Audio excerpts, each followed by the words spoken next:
The Oilers now absolutely have the ability to go into free agency and spend $10+ million on a player.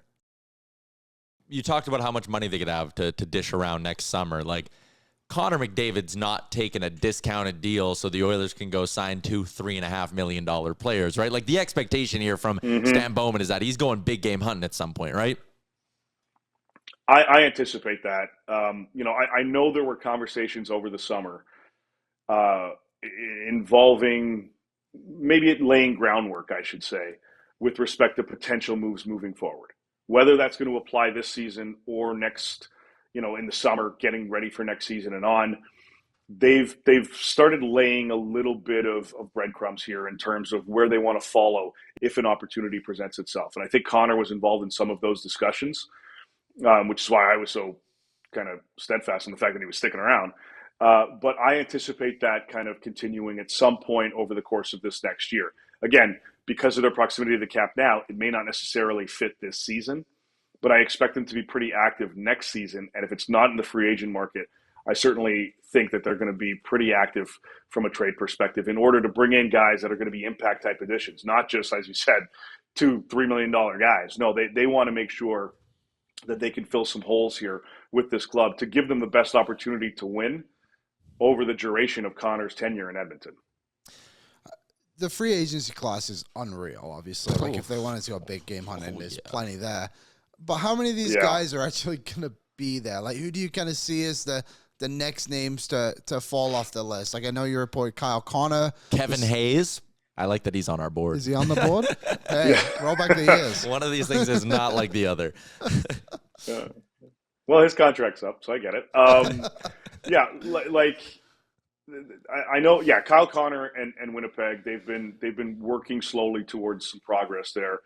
The anticipation is that'll be somewhere in that 12-13 range on a long-term deal. So we'll see where that goes. I know Jacob Markstrom in New Jersey. They've been going back and forth on a multi-year deal. I think around 3.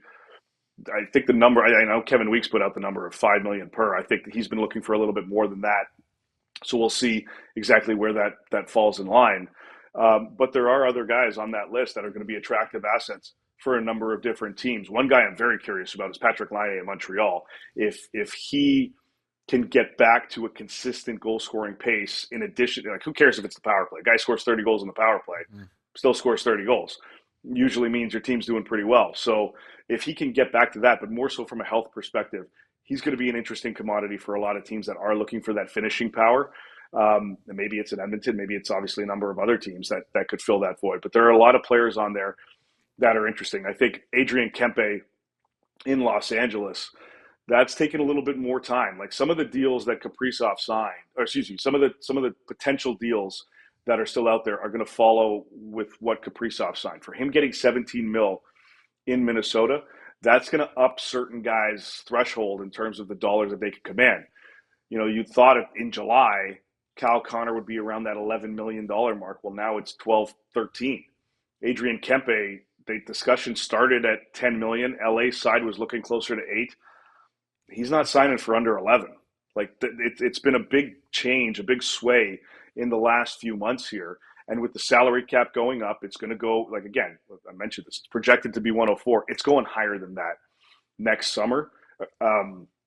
Like, agents are banking on that. The teams are trying to roll with the 104, but the agents are going, look, we all know this is going higher. So let's find that happy middle ground. And we'll see kind of where that goes. Jack Eichel in that 14 range and on a long-term deal. And I think with Connor signed, I know there were a lot of people curious to see what that final number would come in at, even with him taking a discount. I think everybody negotiating on the player side is going to just put that completely aside, going, that's a different case. That's unique. Let's not even enter that into the equation. What's up, Nation citizens? If you enjoyed today's episode of Oilers Nation Everyday, make sure you hit the subscribe button here on our YouTube to not miss any of our content. We got you covered, from interviews, insight, analysis, everything you need to stay up to date on everything around the team. Hit that subscribe button so you don't miss a video.